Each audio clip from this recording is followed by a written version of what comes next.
Okay. So, hello everyone. My name is Monica, and I'm here with you all to talk about horse feed. So, horse feed's totally simple, no problem, whatever. It's actually really complicated.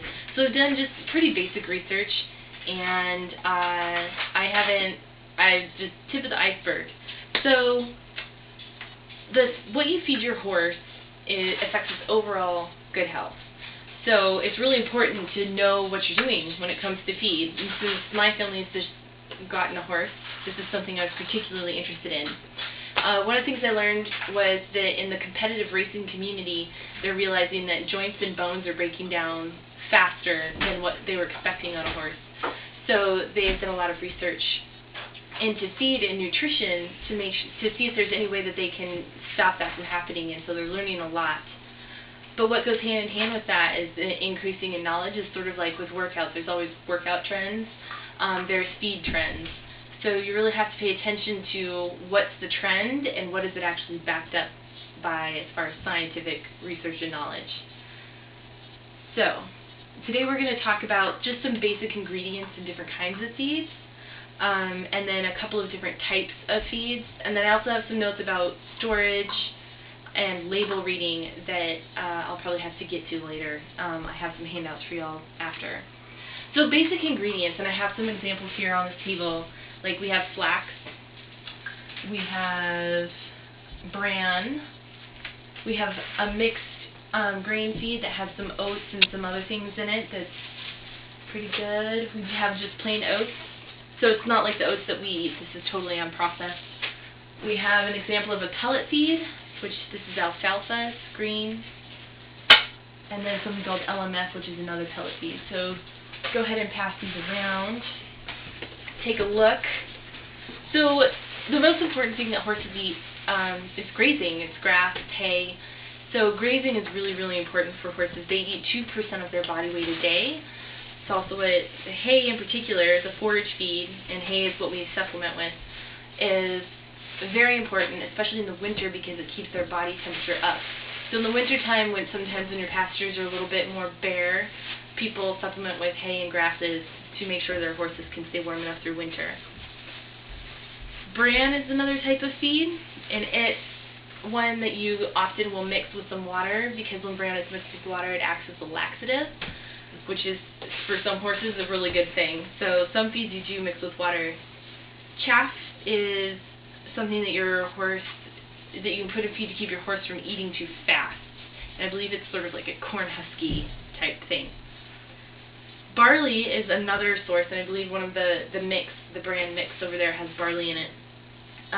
Again, used by horse owners, especially in the winter seasons. It's very nutritious. Barley has to be rolled or crushed, and if you have whole barley, you have to soak it for 2 hours before you feed it to your horse, because it expands. So if you have a feed that has it expands, it's really important to soak it, otherwise it expands in your horse's stomach, which can really cause problems for your horse.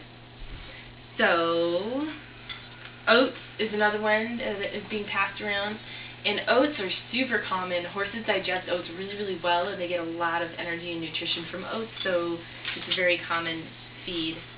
Beet pulp is another one that kind of surprised me. Beet pulp is used to help horses keep weight on, especially older horses.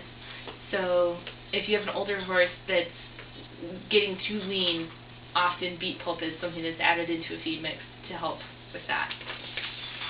There's also something called sweet feed, and that is a feed that's coated in molasses. And there's a little bit of controversy about sweet feed. Some people think that sweet feed is good for your horse, is fine. Other people think that it causes some problems like diabetes, hyperactivity, and weight gain. The majority of horse owners seem to say that they don't think sweet feed is the problem. They think that the horse is not getting enough exercise and not getting cared for properly in other ways, and that it's not the sweet feed. So you've got to make your own choices on that one. Another really common type of feed is pellet feed, like I passed around the alfalfa pellets. There's some really strong upsides for pellet feed. It's really easy to deal with. It's already processed, so you don't have to soak or mix or anything. And it's the same all the way through. So the scoop you give your horse is everything they're going to need. It also is really great for picky eaters, because picky eaters will pick out the grains they like and leave all the other stuff, and you can't be a picky eater with pellets because it's all together. It's also just not as messy, and there's not as many steps, and it stores a lot better. So a lot of people really enjoy pellets. Some people are just put off by pellets because they have that processed look. A lot of people like pellets. So they believe you get more bang for your buck because you're not losing as much food in mess. So storage is really important too for a lot of grains. Like they said, pellets are easier to store. Most grains, you must keep them dry and cool because otherwise they'll mold, and if they mold, they become toxic and they can actually kill your horse. So that's something to really pay attention to, especially on a label if there's specific directions. So really pay attention to labels, and I have some things to look for on this handout when you're looking at labels, trying to figure out what you're looking for in a feed. So there's a lot to know about feed, and this is just some really basic stuff about the different types of grains and kind of what they do nutrition-wise. And that nutrition is incredibly important for your horse, that if they're not getting what they need from their feed, it can cause lots of problems for them. So those are just some basic facts about feed that I've learned in the last few weeks. Does anybody have any questions? Yes. Can a horse get sick from lack of protein?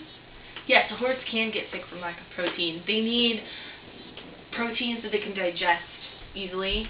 So a lot of horses, once they're older, they need soy protein, whereas like young horses, newborn horses need protein that's coming from a milk source. So protein does matter a lot for horses. Yes. Do you have to change what you feed your horse as it changes in age, as it grows older and stuff? Yes. So like young horses need that milk protein. Older horses sometimes have problem with weight loss or weight gain. So if the horse gets too heavy for their hooves, they can have a lot of hoof problems, splitting or foundering. And younger horses need a different set of nutrition than, say, middle-aged horses, which aren't quite as finicky as young horses and old horses. So there's some recommendations for different ages depending on what kinds of problems they're having. Any other questions? All right. Thanks for coming.